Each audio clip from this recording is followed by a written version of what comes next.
Bonjour mes chers lions, je vous remercie de me retrouver pour cet horoscope du mois d'avril 2017. Et oui déjà. Alors on a un tirage très dynamique pour ce mois d'avril. Euh, Comme vous êtes un signe de feu, je vais avoir tendance à vous dire que peut-être ce mois-ci il va falloir calmer les ardeurs. C'est vrai qu'on a la carte de la maison Dieu dans les obstacles pour le mois d'avril. Alors, c'est vrai que c'est une carte qui peut traduire quelque chose sur un plan émotionnel, hein. C'est un peu la cocotte minute, c'est-à-dire ça peut être quelque chose où on a pris sur soi, on n'a rien dit, ça fait longtemps que ça demande à sortir, quoi. Et ça fait un bout de temps que on est en train d'essayer de jongler, hein, le 2 de denier qui se trouve dans les aspects positifs, essayer de tempérer peut-être une passion, une colère, un désir, une envie, quelque chose que vous allez avoir bien du mal au mois d'avril à tempérer. Et donc ça risque de sortir un peu d'une façon ou d'une autre. Donc c'est vrai que le 2 de denier, qui est l'idée de savoir jongler des émotions différentes, des situations différentes. Et comme la carte apparaît dans les aspects positifs, ce qui vous est profitable pour le mois d'avril, et qu'elle dialogue comme ça avec cette carte tout feu tout flamme de la Maison Dieu, il semblerait que le tarot vous conseille au mois d'avril d'arriver à tempérer vos ardeurs.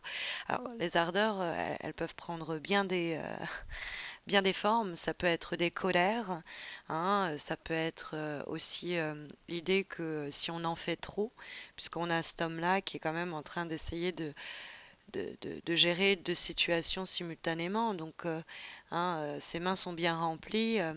Ça pourrait nous dire de pas trop tirer sur la corde, hein, que ça fait un bout de temps que vous essayez de à la fois gérer ceci et gérer cela.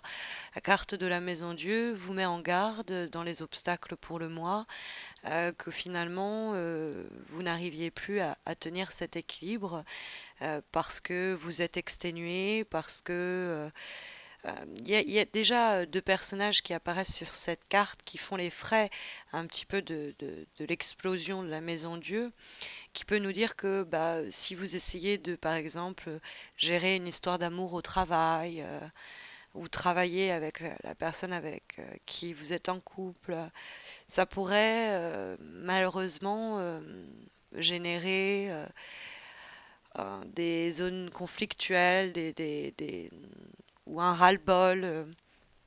La Maison Dieu, quand elle se lit sur le plan émotionnel, elle vous dit de vraiment essayer de ne pas céder à de mauvaises passions et arriver à tenir bon. C'est une carte de ne pas céder aux mauvaises impulsions et aussi de s'écouter soi-même parce que les deniers nous parlent d'un plan matériel. Quelquefois, c'est vraiment, bon, ça fait longtemps qu'on essaye de gérer une situation ou une crise économique, et puis bon, bah, on fait vraiment ce qu'on peut pour colmater les fissures. Mais les écus, c'est aussi le corps, hein, c'est quelque chose de très terrestre. Donc ça peut être l'idée de, comme je vous disais, de pas trop abuser ce mois-ci, parce que vous pourriez le payer cher, vous pourriez faire un burn-out, vous pourriez faire une dépression, vous pourriez faire vraiment genre péter un plomb. Donc faire attention au niveau de la santé. Après, la Maison Dieu peut nous parler d'un événement extérieur qui vient secouer votre quotidien.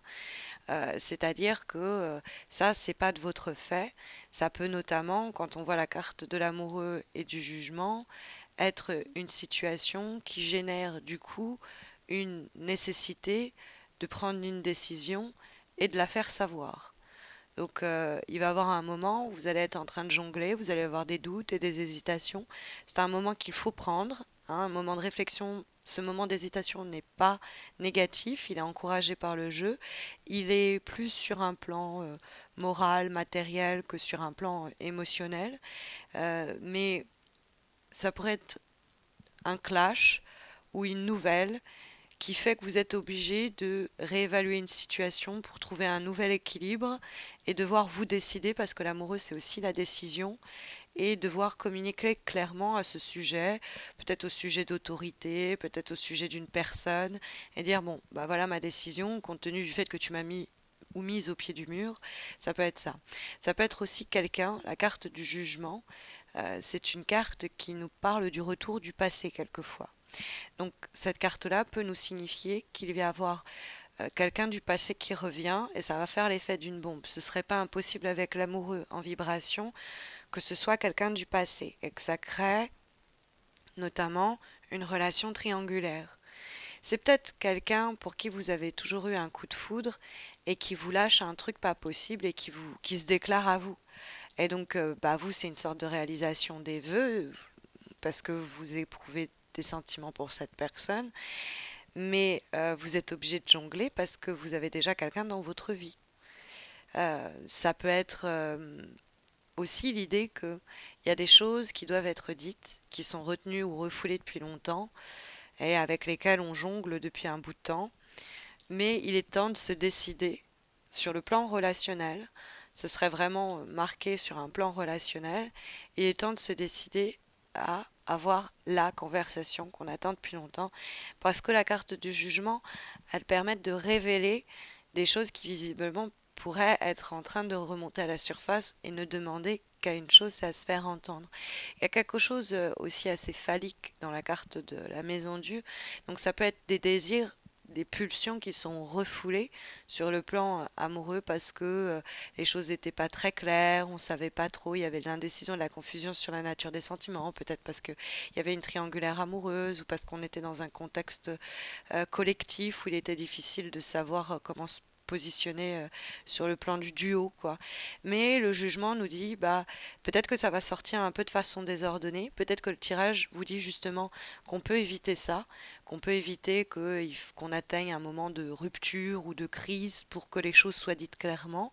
On peut s'exprimer peut-être de façon on peut essayer de un peu tempérer le tumulte des émotions contraires pour arriver à exprimer les choses plus naturellement, ou alors pour les recevoir, parce que ça peut être aussi quelque chose qui fait l'effet d'une bombe et qui nous désarçonne.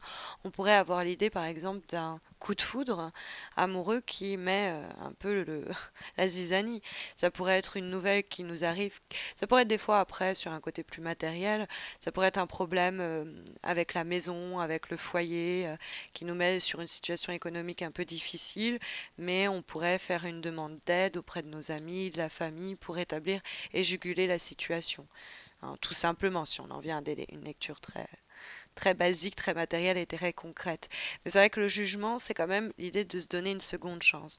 Donc il y a peut-être quelque chose aussi qui a été détruit par le passé. Et la carte de la Maison Dieu, c'est cette relation qui s'est mal terminée dans les cris ou dans les insultes ou une forme de violence ou une forme de grande déception, quoi, qui nous a fait un peu broyer du noir. Mais que il est possible de un peu colmater, de penser les blessures, alors penser PAN, parce qu'il reste de l'amour, hein.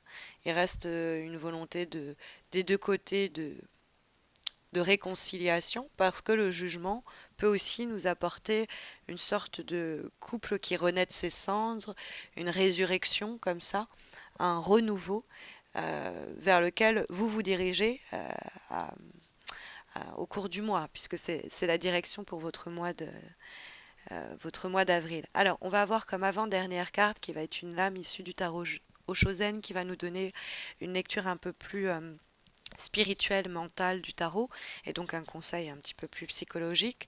On a la carte des choses ordinaires, on va dire ça comme ça pour le traduire. Euh, Compte tenu du fait qu'elle rentre en collision avec des cartes assez fortes, hein, parce que ça, c'est des éléments forts, hein, ça va secouer ce mois-ci, hein, parce qu'on a beaucoup de lames majeures, mais ça pourrait peut-être être aussi l'occasion de se débarrasser de ces énergies négatives qui persistaient, par exemple, dans le cas d'une relation passée. Mais cette carte-là, elle me fait écho un peu à la Maison Dieu, dans le sens où ce que votre entourage va apprécier chez vous au cours du mois d'avril, c'est votre simplicité. Alors on connaît le lion qui aime parader en plus, un signe de feu, mais euh, il va falloir faire les choses plus simplement. Il va falloir arrêter de soit être dans la déclamation et les grandes phrases et le côté, il y a un côté aussi un peu théâtral dans la Maison Dieu euh, qui n'est pas sain. Faut dire les choses simplement. Le jugement, ils mettent carte sur table. C'est les révélations claires. Il n'y a plus de non-dit. Il y a plus. La Maison Dieu, elle peut avoir cet écho avec.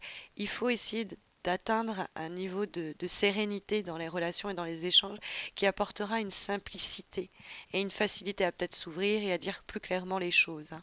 On pourrait vraiment comprendre cette carte, la façon dont elle résonne avec la carte de la Maison Dieu, comme un message sur le jugement, exposer son cœur pourrait avoir aussi quelque chose de cet ordre-là, sans artifice, sans être dans la colère ou dans le too much, quoi. Pas en faire trop, être simple. Parce que la carte, en l'occurrence, des choses ordinaires, comme j'appelle, c'est une carte qui nous dit on n'essaye pas d'être. On n'essaye pas d'avoir le bon mot, on n'essaye pas de parader, on essaye d'être simple et d'approcher les choses simplement, une chose à la fois. Et de prendre aussi du plaisir dans la simplicité des choses dites, de ne pas faire des mystères, de ne pas faire de grandes scènes, mais de profiter de plaisir. Oui, oui, bon, quitte à me répéter, c'est simple. En dernière lame, qui est cette fois issue de l'oracle dessiné par l'artiste Tony Carmine Salerno, qui est l'oracle de l'amour universel, nous avons la carte de l'arbre lune. Très belle lame. C'est une carte assez mystique que nous avons ici, et qui va plus normalement être là pour nous parler de l'aspect émotionnel, euh, affectif. Et cette carte-là, c'est une carte qui nous dit que une ancienne idée, une ancienne relation, une ancienne situation, hein, c'est ce que nous dit aussi le jugement, pourrait refaire surface. La maison Dieu, ça pourrait un peu nous déstabiliser. Mais quand cette carte de la Lune apparaît, c'est pour nous dire que les conditions sont réunies justement pour que cette ancienne lumière, ancien feu reprenne goût, reprenne vie plutôt. C'est une lame qui porte beaucoup d'énergie positive quand on veut, quand on est porté par un élan tout aussi positif. Donc, vous voyez, il y a aussi cette idée de si on cherche la bagarre, hein, c'est pas comme ça qu'on va y arriver. Si on cherche à trop se soumettre à des pressions morales, émotionnelles, physiques, c'est pas dans la souffrance non plus qu'on y arrivera, hein. Donc, c'est aussi ce qui nourrit à la base, comment dire, la- l'intention et la pulsion d'aller vers l'autre, vers la situation en question. Le sol est fertile pour cet arbre lune, donc il y a l'idée qu'il est nourri comme ça par une lumière spirituelle. Donc c'est une carte qui nous parle souvent de arriver, comme le de denier d'ailleurs, à peut-être réunir le côté physique que pourrait exprimer la maison Dieu et spirituel que pourrait représenter l'amoureux. Dans le cadre d'une relation amoureuse, c'est peut-être quelqu'un avec qui vous avez eu une connexion uniquement physique et il est temps de se dire clairement qu'il y a des sentiments amoureux. C'est parce que ça, c'est l'union du ciel et de la terre. C'est l'union du spirituel, du physique, du métaphysique. Ça pourrait être au contraire quelqu'un pour qui on a eu toujours des sentiments amoureux, mais avec qui on n'a jamais passé euh, la barre charnelle, quoi, d'où les frustrations, et qu'il est temps d'arriver à se dire clairement les choses et euh, de faire naître une nouvelle union sacrée. Hein, je me permets la lecture quand même amoureuse parce qu'on a quand même l'amoureux qui trône au-dessus de ce tirage et qui est un signe très fort que je ne peux pas m'empêcher de souligner. Voilà, bah, j'espère que ça saura vous guider au cours du mois d'avril. Sachez que si vous cherchez quelque chose de plus personnalisé sur mesure, j'organise chaque mois un concours pour vous permettre de remporter un tirage eh bien, gratuit, hein, et qui sera eh bien, adapté à la problématique qui vous occupe actuellement. Ça se passe sur Facebook. Vous avez le lien de ma page sous cette vidéo. C'est complètement gratuit. Et puis, bah, je vous invite aussi à vous abonner à ma chaîne YouTube si ce n'est pas encore fait. On est près des 8000 abonnés. Quand on aura dépassé les 10 000, je prépare une petite surprise pour fêter le coup, pour marquer le coup. Et puis, bah, écoutez, je vous retrouve à la fin du mois d'avril pour les horoscopes du mois de mai. D'ici là, portez-vous bien.